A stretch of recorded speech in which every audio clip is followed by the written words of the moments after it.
Betul sekalian? Karena itu ke depan saya usul pada kita semua, mari kita pilih. Umat Islam ini sekarang punya dua pilihan kalau bicara satu tiga. Sebetulnya ada tiga pilihan. Cuman karena kita kemarin diskusikan dua pilihan, saya bilang begini, mau pilih pemimpin di antara yang ada tiga ini, maka pilih satu, siapa yang bicara soal reklamasi dengan ketegasan. Tadi disampaikan soal reklamasi. Kami, terus sekalian, ambil posisi jelas. Reklamasi ini tidak mementingkan kepentingan warga Jakarta, dan reklamasi ini meningkatkan justru ketimpangan. Karena itu saya katakan, kami tegas menolak reklamasi dan akan menghentikan reklamasi. Ini bukan persoalan sederhana. Tadi disampaikan oleh Pak Ustadz Bahtian Nasir, akan berhadapan dengan kekuatan-kekuatan besar. Tapi kami percaya ada kekuatan lebih besar yang akan bekerja bersama untuk melawan reklamasi ini. Yang kedua, mengenai penggusuran yang luar biasa. Sekalian, jangan pernah melihat warga miskin seakan-akan imigran dari negara lain. Mereka saudara sebangsa yang datang ke Jakarta ingin juga mendapatkan kue pembangunan di Jakarta. Kita harus memberikan kepada mereka justru ruang untuk tumbuh, ruang untuk berkembang. Karena itu bagi mereka, satu, diamankan, dua, siapkan lapangan pekerjaan. Kemarin saya sampaikan di dalam debat, kita kebanyakan maunya ngasih ikan, habis itu kail. Kasih ikan dan kail itu baik, tapi kalau kolamnya sudah habis dikapling-kapling, kail sebagus apapun tak berfungsi. Karena itu harus dipikirkan justru menyiapkan kolamnya, supaya yang bawa kail bisa mendapatkan ikan. Dan ini sekalian, lapangan pekerjaan. Yang ketiga yang saya sampaikan di sini, ini penting sekali.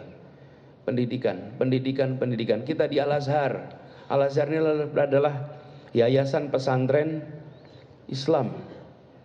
Di sini bicara pendidikan. Bapak Ibu sekalian, pendidikan di Jakarta, baik madrasah maupun pendidikan umum, adalah kunci bagi pembentukan masa depan kita. Dan di sini, mohon maaf, Jakarta dibandingkan Jogja itu kota kecil, pendidikannya maju. Bapak Ibu sekalian tahu berapa uangnya di sana? 500.000 rupiah per anak per tahun. Di Jakarta diberikan uang 6 juta per anak per tahun, 12 kali lipat, dan hasilnya jauh di bawah Jogja. Kenapa ada masalah di sini? Bila itu dibereskan, anak-anak keluarga sederhana, keluarga miskin bisa mendapatkan pendidikan berkualitas dan naik kelas. Siapa dididik apa hari ini akan menentukan siapa duduk di mana besok. Betul? Karena itu bicara umat, maka bicara pendidikan. Dan yang pendidikannya tak rendah kualitasnya hari ini adalah mayoritas umat Islam. Mayoritas umat Islam datang ke madrasah-madrasah, maka kita akan menyaksikan suasana sekolah yang sangat tertinggal. Datang mayoritas sekolah-sekolah kita terbelakang. Anaknya abad 21, gurunya abad 20, gedungnya dan cara belajarnya abad 19. Gapnya luar biasa. Ini kita bereskan sama-sama. Dan yang terakhir, saya ingin sampaikan dalam kesempatan ini. Tadi disebut oleh Pak Astagfirullah, Pak Hamdan Zulfa. Pak Hamdan Zulfa tadi menceritakan soal kekuatan ekonomi. Bapak sekalian, hari ini keberpihakan pada perekonomian mikro dan kecil hampir nggak ada, hampir tidak ada. Kita harus dorong tumbuhnya dari mulai yang mikro dan kecil untuk menjadi kuat. Karena itu di Jakarta, Bapak sekalian, di Jakarta tak bisa dibiarkan seperti sekarang. Jakarta harus dibangun menjadi kota di mana rakyat kecil dapat kesempatan untuk berusaha di mana-mana. Zonasi itu membuat rakyat kecil nggak bisa berikhtiar di rumah, nggak bisa berusaha di rumah. Ini semua harus kita kembalikan. Dan terakhir, sebagai catatan Bapak sekalian, satu saat nanti,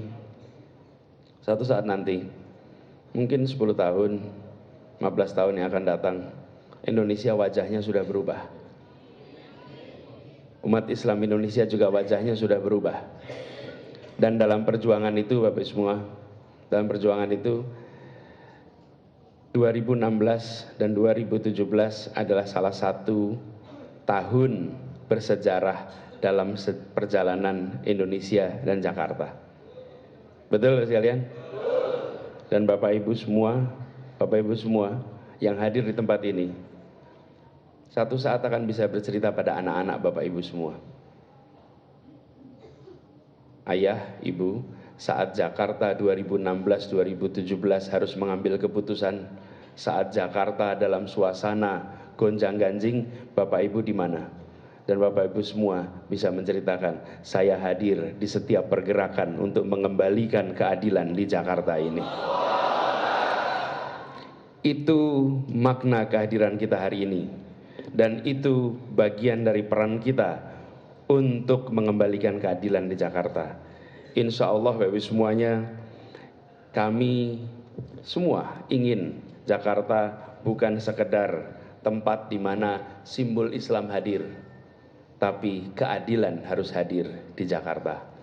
Bukan sekedar nampak ada saudara seiman dilantik menjadi gubernur, tapi yang lebih penting lagi adalah sesudah dilantik dia tidak bereksperimen dengan Jakarta. Dia tidak menjadikan Jakarta tempat uji coba, tapi menjadikan Jakarta tempat untuk berpahala, tempat untuk kita semua merasakan bahwa di sini kita merasa sebagai rumah kita sendiri. Saya sampaikan, kita tabligh di sini leluasa, tapi tabligh di Monas dilarang. Begitu dilantik, insya Allah, maka aturan itu langsung dicabut. Monas bisa untuk tabligh. Kita kembalikan negara kita ini, sila pertamanya ketuhanan Maha Esa. Masa tidak boleh melakukan kegiatan berdasarkan ketuhanan Maha Esa di wilayah-wilayah publik? Kita akan kembalikan itu semua, supaya apa? Kita kembali lagi merasa Jakarta adalah rumah kita, bukan rumah orang lain di mana kita numpang dan menonton di tempat ini. Setuju Bapak semua? Insya Allah nanti Bapak sekalian silakan menentukan pilihan bulan depan. Titipan saya terakhir aja dah. Titipan saya tidak bisa, nggak boleh kampanye kalau di masjid itu. Jadi nggak boleh bilang pilih saya gitu, nggak boleh, barusan ngomong padahal gitu. Tapi nggak boleh itu, nggak boleh. Karena nggak boleh kampanye, jadi saya titip aja. Bapak Ibu sekalian, insya Allah qiyamul lailnya nggak bolong ya, sholat malamnya nggak bolong ya, jaga ya. Mohon didoakan kalau sholat malam ya. Doakan agar kita menjadi orang yang amanah. Doakan agar dekat dengan ikhlas. Doakan agar dijauhkan dengan fitnah. Dan kalau sudah mendoakan, selesai sholat Bapak Ibu witir ya, sholat witir ya Bapak Ibu ya. Sholat witir itu 1 rakaat boleh enggak? Boleh ya. Kalau 2 rakaat boleh enggak? Enggak boleh ya. Betul, 2 rakaat enggak boleh. Nah boleh. Kalau 3 rakaat boleh enggak? Boleh 3 rakaat ya. Biasanya 1 apa 3? Nah sudah, itu diingat-ingat ya sekalian ya. Terima kasih. Assalamualaikum warahmatullahi wabarakatuh. Assalamualaikum warahmatullahi wabarakatuh. Luar biasa.